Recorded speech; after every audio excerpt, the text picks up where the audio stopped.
Dr. Debi here. Welcome to another dose of Dr. Debi. So today's question is, are you healed or are you hardened?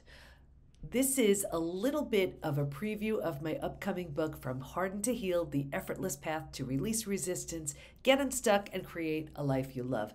So let's start with a few definitions.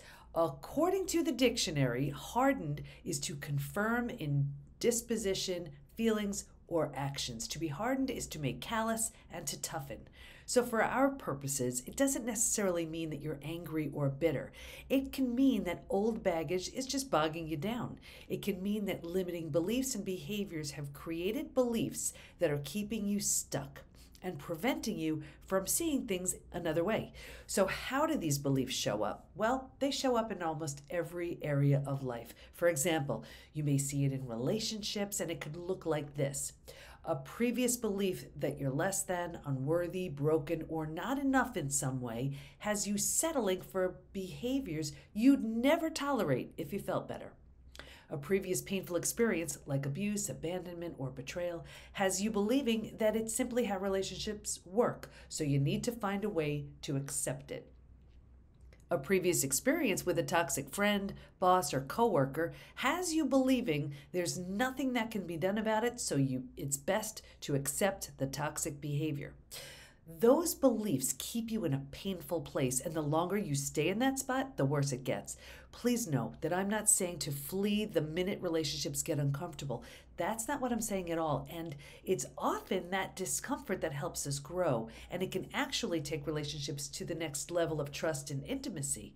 What I am saying is that the belief that there's nothing you can do about it or nothing better you can hope for, coupled with the resignation that prevents you from believing, saying, doing anything different, slowly hardens you. Healed, on the other hand, is to make sound or whole, to make well again, to restore, to connect. So using the examples that I just talked about, here's how they'd look if you were healed versus hardened. A previous belief that you're less than, unworthy, broken, or not enough in some way had you settling for behavior you'd never tolerate if you felt better. It dawns on you that you are worthy, deserving, and lovable. You start by giving yourself all the love you may never have received in the past, so you realize how wonderful you are. From that space, you can't help but radiate love, because that's who you are. Since like energy attracts like energy, you can't help but attract that same love you've been giving others right back to you. A previous painful experience, like abuse, abandonment, or betrayal, had you believing that it's simply how relationships work, so you need to find a way to accept it. Well, you've done your research, you've done the work to heal, and you realize that even though it was done to you, it's not about you.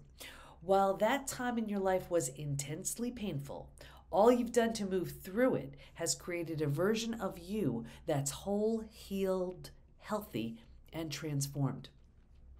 A previous experience with a toxic friend, boss, or coworker had you believing there's nothing that can be done about it, so do your best to accept their toxic behavior.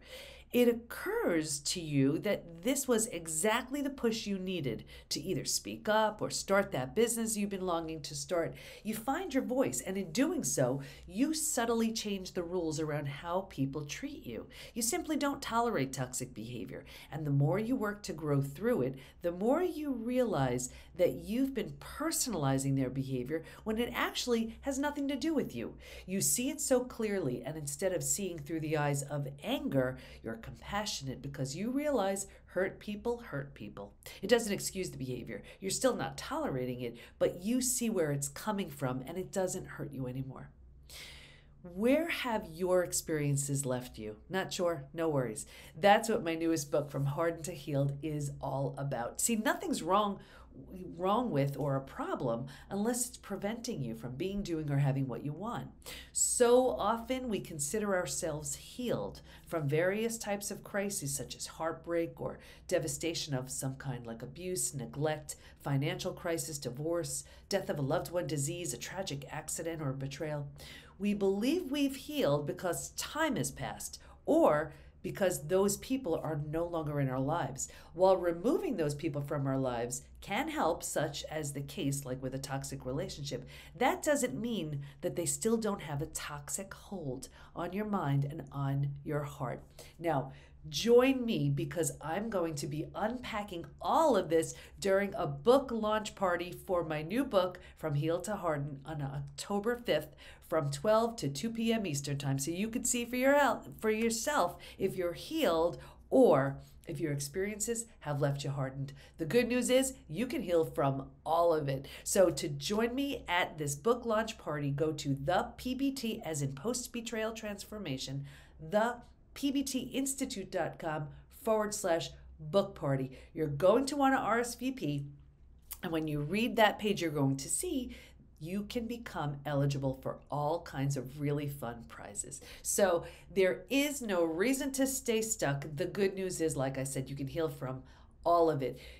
Your experiences have created the incentive, the motivation, and all you need to, whether it's gently, whether it's quickly, whatever it is, to move in the direction towards the health, the body, the lifestyle, the life you want. So I'm here to help you however I can, and join me for the book party to learn more. Again, thepbtinstitute.com/book party.